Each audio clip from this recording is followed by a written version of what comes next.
How's it going, everybody? Just hanging out in the old power saw shop. I got the 922 Super XL that we ported back on the bench. You guys saw in the last video, I got it 90% done. That was hard to do and just itching to get it running. But saw projects like this can't be rushed, and I had to finish the pipe. I didn't want to run this with a stock pipe. So I figured, let's get this thing done. Now, if you guys remember, I was building this to be adjustable. The adjustable portion I removed, it wasn't working out to my plans. And I didn't really want to make a brand new pipe. So we're going to run this with a different outlet in it. I changed the outlet size a little bit smaller, and I think we're ready to rock and roll. I painted this morning and hung it over top of the fire with some high temp, high heat paint. And I'm super, super excited. Look at this thing. I went through all my parts and picked out all the best stuff I have. And we'll go over the full build once we get the pipe on. I'll show you guys kind of the ins and outs of it. Anyhow, let's get this pipe mounted, and I'm sure you guys are as excited as I am to fire this thing up and listen to it run. I did have this saw running briefly last night. I just wanted to try the pipe before I painted it. So this saw has had about one heat cycle. I'm going to fire it up today, let it idle. I have to cure the paint on this pipe. And then once it's been heat cycled a couple times, I do have a little bit of wood outside. It's just softwood, friends, nothing to write home about, but that's what I have. And let's just test this thing and make sure it's going to run until we can get some better wood. Okay, let's put the pipe on, and I'll show you guys what I did here. I'm really excited for this pipe. It looks cool, and it's totally my style. Okay, so here's that trippy little pipe that I built. Remember, I'm not a welder. I'm a good grinder, but I'm a terrible welder. I think I'm going to have to buy a TIG welder down the line. Okay, 2 spacers, one there, one here. I was thinking old school muscle car, or, you know, old school race car with this build. Okay, we got 2 brass wing nuts. I'm just going to put that on there to hold it. Now, I'm going to put just a little bit of Loctite on these. I don't want them to come off. I'm hoping that this setup works. We won't know until we try it out, right? Okay, I'm just going to undo this one now. I think this is going to look pretty cool. Pretty rock and roll. Psychobilly Cadillac all the way. Okay, it helps if you put the Loctite on the threads and not on the tip of the bolt. Okay, spin this around. Again, a lot of trial and error. Now, I've just been using these.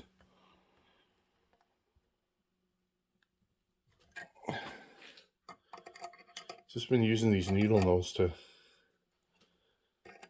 I had to modify these a bit so that they don't rub on the pipe.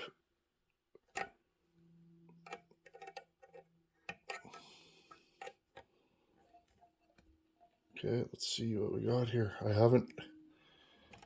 Okay, there we go. There's one. Let's see what this other one's going to do. I haven't actually fully assembled this yet, so I'm hoping... There we go. Okay, so here's our pipe. X is just above the ground. This is basically a stock appearing saw. I replaced the handle off of another donor parts saw I had, and the recoil.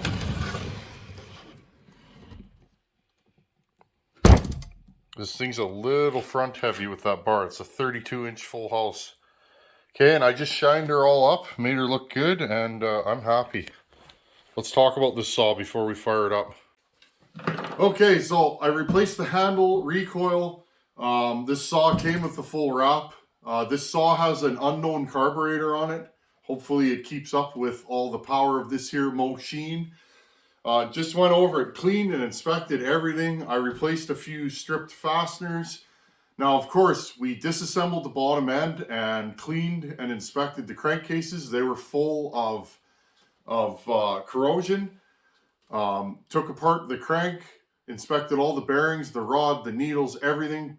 Put all that back together. We trenched the cases to promote airflow. Then I did my go fast moves to the cylinder, ported it, worked on the exhaust, did extensive transfer work to this saw, and I'm hoping that it's going to be good. You never know with one of these saws, friends, and I'm just competing with myself and trying to do the best work that I can do. You never know with one of these, and hopefully this thing starts and idles well. So I put a 32-inch full house, full comp Oregon EXL. I gave her a quick scuff. This chain was badly rocked. I don't know who did that. Probably me. This is a still pattern bar that I modified to fit a Homelite. So there you guys go. That's the overview of the build. Let's fire this thing up. Let's make sure it starts and idles and oils. Then I'm going to bring it outside and heat cycle it. And let's put it in the wood today. Okay, can't find my hearing protection, so I'm wearing my faller's helmet. Got my tuning screwdriver. Carb set at about 1 1/4 on the low and 1 1/2 on the high. This is a good looking saw. I like this. Okay, full choke. Yeah, let's just see what this thing's gonna do. It's stone cold, haven't run it today. I had it running briefly yesterday. Really? Well, that's a good sign.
That's a good sign, eh, friends? My carb settings are bang on. Chain is goopy with oil. A little stretched. I'll have to straighten that out and tighten it up. You guys hear this thing when I fired it? Good time to talk about. Tillotson and carbs are kind of funny on these old saws. They take a little bit to get going. Did you hear when I was hitting the trigger and it's And then after 5 or 6 times, maybe 15, 20 seconds, all of a sudden it's got throttle. That's how a lot of Tillotson carbs run. Doesn't mean nothing. They just take a little bit longer, it seems, to get that impulse going. Okay, well, I'm going to tighten this chain up just a smidge, heat cycle this thing outside, and let's bury this in some wood and find out what it's going to do. I'll hit you guys back up after we're heat cycling. Nice to be able to see the ground again. My wood's starting to get uncovered. Okay.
just about knocked her down.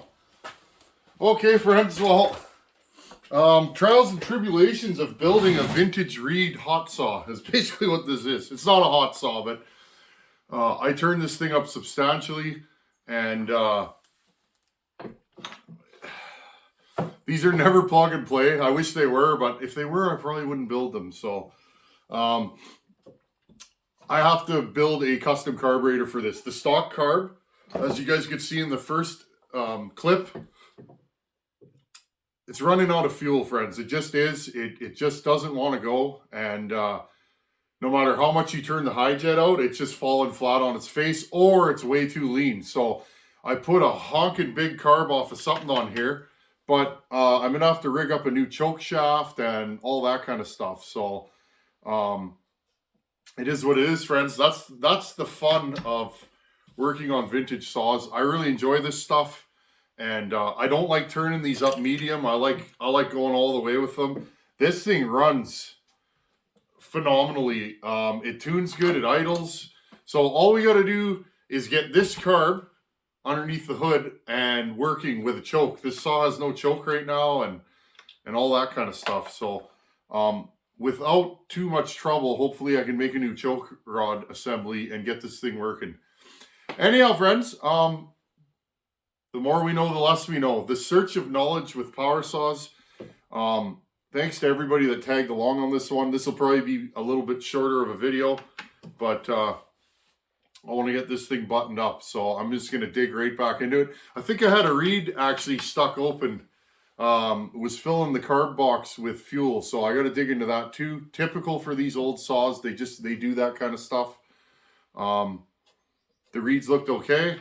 These tend to spit back a little bit, but not enough that the carb box is full of fuel. So I don't think I have a fuel leak anywhere. I'm just looking. I basically just rigged this up quickly so that I could test my theory that this thing needed a bigger carb. And I'll probably, well, maybe the carburetor's actually leaking. No, I don't think so. So I'm going to blow this thing out and probably fire it back up again and see where the leak's coming from. I don't want to test this thing in the wood anymore without an air filter. I did do it there. It is what it is. I know you probably shouldn't do that, but sometimes you got to know things. So I'm happy. This thing's an absolute orangutan. It wants to go. It was pig rich there in the second video that I showed. I just did a couple of cuts with it and I shut her down. I don't like running these saws when they're not A-okay because it's really easy to pop a saw like this. So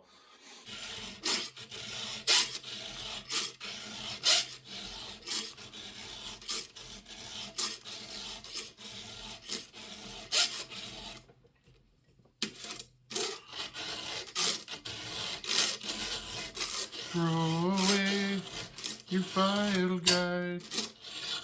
Throw them far, far, far away. Throw away your file guide. Something, something, something, can't remember the words. Throw away your file guide. Okay, friends, it's later on. I got everything rigged up. I found a carb that'll fit. Let's see what this thing will do now.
More high jet.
And I just blew up the clutch, friends. Thanks for watching. Take her easy.